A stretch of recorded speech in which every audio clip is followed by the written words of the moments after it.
Komandan Garda Revolusi Islam Iran, IRGC, menolak secara tegas kehadiran Angkatan Laut musuh di wilayah perairan Laut Merah. Pernyataan ini ditujukan kepada Amerika Serikat dan sekutunya yang membentuk koalisi Laut Merah.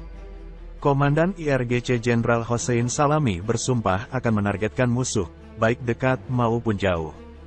Mengutip Al-Arabiya via Tribun News pada Sabtu, tanggal 6 Januari tahun 2024, Salami mengatakan, pihaknya akan menghadapi pertempuran habis-habisan dengan musuh yakni AS dan sekutu-sekutunya.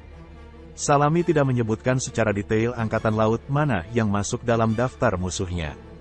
Namun, diduga deklarasi itu ditujukan untuk 22 negara yang setuju bergabung dalam koalisi Laut Merah bentukan AS. Koalisi tersebut dibentuk untuk melawan Houthi Yaman yang terus menyerang kapal-kapal asing.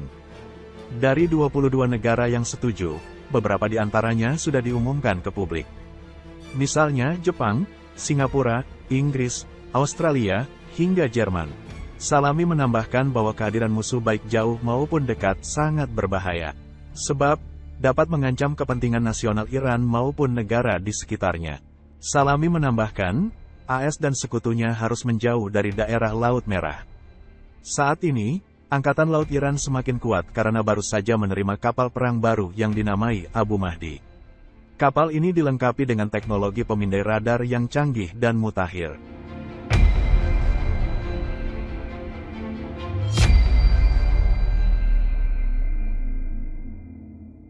Download Tribun X sekarang, menghadirkan lokal menjadi Indonesia.